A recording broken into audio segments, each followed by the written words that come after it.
Well, welcome back, and we are moving into this final leg of the 2024 All Things Senior event here in the city of Scottsdale. We are continuing to broadcast as things are starting to wrap up, and everybody's pretty much packing up here at the city of Scottsdale's Center for the Performing Arts. It was an awesome day, a lot of activity going on.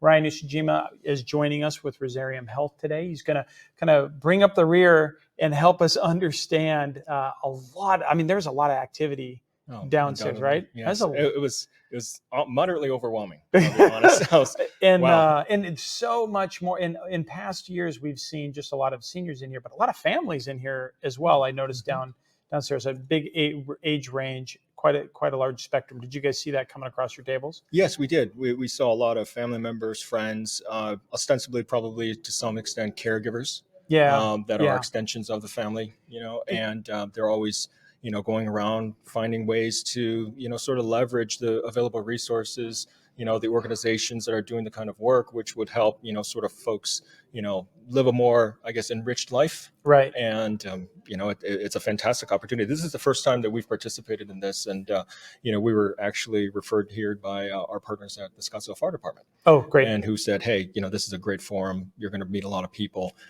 It really gives us an opportunity to get to the grass level. The kind of the grassroots level, our core customer base, to be able to understand what exactly they need, get to, sort of the proverbial voice of the customer. Really take that feedback loop back to our team, understand, is our application actually meeting demand? Is our marketplace meeting demand?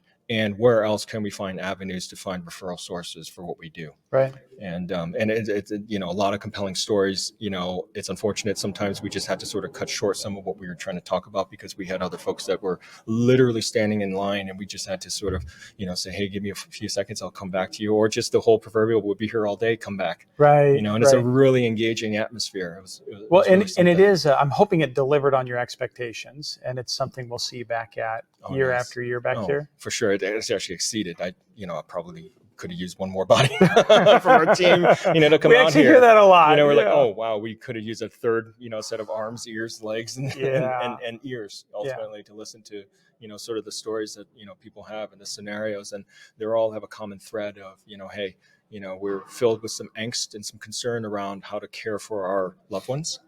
Who are aging, whether it be trying to age in place in their home, trying to find assisted living facilities, just trying to find ultimately some services can help, kind of supplement the way they're living right now. Well, and I love, so I get the drinking from the fire hose thing, because there's a lot of that. Parent Projects has to tackle that, having our technology platform. Where I love is your focus on that healthcare side of that is, I mean, it is.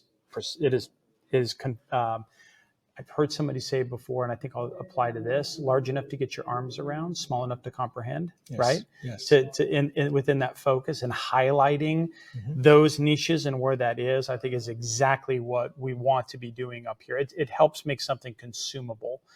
Sometimes it's just too much. You got to get down to one particular problem at a time. Start with that first thing and let it all unfold. And love how you guys do that. Why don't you explain for our audience, Rosarium, what you guys are doing there, how that works, and get us smart with you. Right, sure. So Rosarium Health, we are tech enabled, but we are more of a service, and you can sort of contemplate us as a logistics platform that helps coordinate, the oftentimes disparate service offerings that ultimately try to enable modifications in the home. And those modifications in the home really reside within the confines of, keeping folks in place, helping folks age in place. By that, we also want to sort of adhere to our North Star from a conditional perspective, which is, let's try to prevent some falls. Let's try to prevent repeated falls. Let's try to make sure that the home and the built environment itself is accessible and safe, and ultimately in some ways future-proof, right? You talk about the 55 and plus year old, individual who has to care for their, elderly parents at some point in time. Well, we can maybe offer some simple interventions that allow them to be able to say, hey, a few things here, a few things there, grab bar, ramp, stair lift, things like that. And then, their parent or their loved one, or even the caregivers who work as proxies, to these, fantastic citizens here in Scottsdale and Phoenix area, writ large, can go ahead and have that opportunity to age in place. And that's sort of where we are. We also, where we differentiate ourselves really is we apply a level of clinical expertise within the confines of the actual home modification. Right, right. And I think this is a I really hope, and I was looking forward to listening to you expand against this, because this is a conversation that often is an adult child talking to your parents about adding a grab bar out of the showers, or working from, everybody's mind immediately goes to that grab bar inside, the bathroom of a gas station. And the reality is there's a technical side of that has completely changed in how technology fit and form looks for aesthetic purposes. Right. But there's a ton that we're learning medically that's based on great data about what truly can be preventative, right? And things that you can put into play. And that sometimes is not a conversation I can have really easily with mom and dad. It is so much easier to have a third party be able to come in, but having somebody who understands how to safely be in my home and with mom and dad and do that and not take advantage of them and work through those things. I'm very curious to see and to hear about you guys tackling those problems. Right. So what we do is we leverage a network of a very robust network, albeit of clinical professionals, namely occupational therapists, who are very, very familiar with biomechanics and, kind of how the body moves. And they also are certified in being able to kind of assess the dwelling, to be able to understand, based on this person's profile, height, weight, comorbidities, et cetera, it's not just putting a grab bar here. It's maybe we need to put it there at their optimal heights. And that's just one example. Sure. Maybe we go in and say, hey, the shower needs to be widened, or we need to flatten that walkway, or do we need to blow it out entirely and build, something that's a little bit more, advantageous from a mobility perspective. Yeah. One of the things that we lean upon, why we want to try to really focus in on preventing repeated falls, is oftentimes these repeated falls are leading indicators of other disease states, other comorbidities, early onset dementia, diabetic neuropathy, Parkinson's, things that are really, really, constrain the, mobility of the individual. And by using and leveraging the expertise of our occupational therapists, they can go in and build kind of a, sort of a proposal, so to speak, of this is what it would take to sort of future-proof and, sort of make your home safe. From that point, whomever it is, whether it be a homeowner directly, the caregiver, the child who has to care for them, can build sort of a proposal of a job that helps sort of bind that to, some sort of clinical necessity. And then before we then syndicate it out to the certified contractors within our platform, the contractors will know, we're going to be very, very rigid in terms of adhering to a scope. And that sort of alleviates the concern of, here's another change order. Scope creep, right? I'm a project manager by trade. I hate that word. Yeah, it is. But yes, and so the, kind of the tenets and, of being able to participate in our network is you will adhere to this scope. Yeah. It has been clinically sort of, assessed, and there is clinical relevance to this. There's clinical necessity to it. And then by doing that, we can expedite that process, which oftentimes can take months to a year. Totally. And build that, kind of that framework where they can get it done in a matter of weeks, potentially. Yeah. The other piece that we have too is, obviously the big question everybody says, who pays for it? Well, what we do is we've curated a list of sources for funding, whether it be the Arizona Caregiver Coalition, who has a very generous amount of about $1,000 per household, conditioned upon, various qualifying factors. We have, Foundation for Senior Living through APS. They do weatherization for the home, that type of stuff.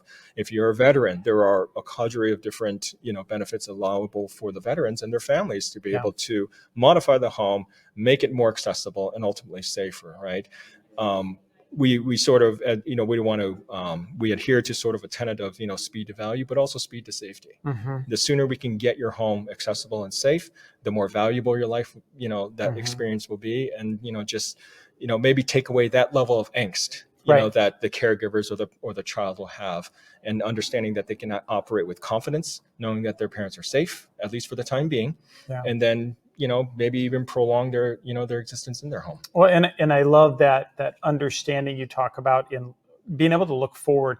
So I'm going to take it you understood, like the ADLs are going to be looking through not just what ADLs we're challenged with today, but now under the totality of the condition, what are we likely to run into next, and get in front of some of those things as part of your I like the prevention aspect to that. That is, that adds a level of thought that you're just not normally going to see out of a contractor who's coming out, who's going to tell you, what do you want it to look like, right? Or to work again, or they're going to present you something that looks, and they might, they have some tricks up their sleeve, or they understand some basics and don't want to take away from that in the grab bars, but the accountability also.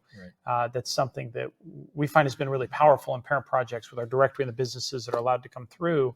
Those that do get verified, that there is a good amount of companies that are willing to do that.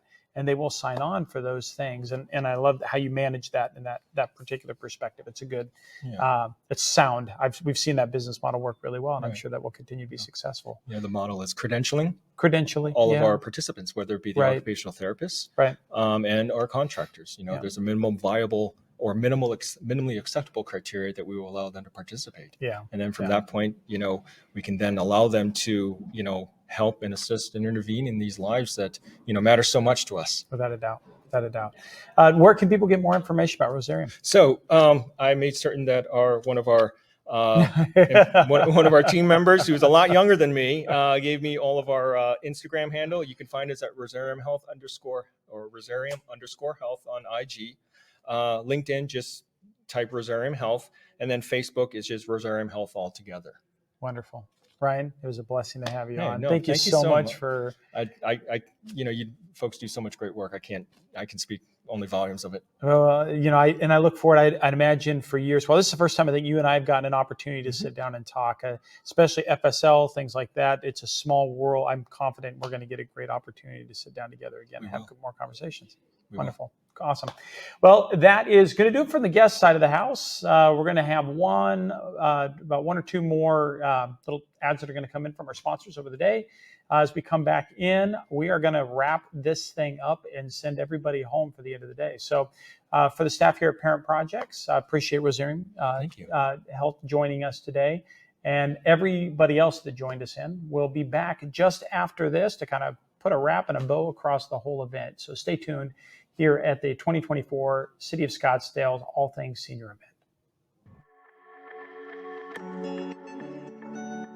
Well, that's it for the team this week, and thanks for joining us. If you've enjoyed the content, remember to subscribe and to share this episode on the app that you're using right now. Your reviews and your comments, they really help us expand our reach as well as our perspective. So if you have time, also drop us a note. Let us know how we're doing.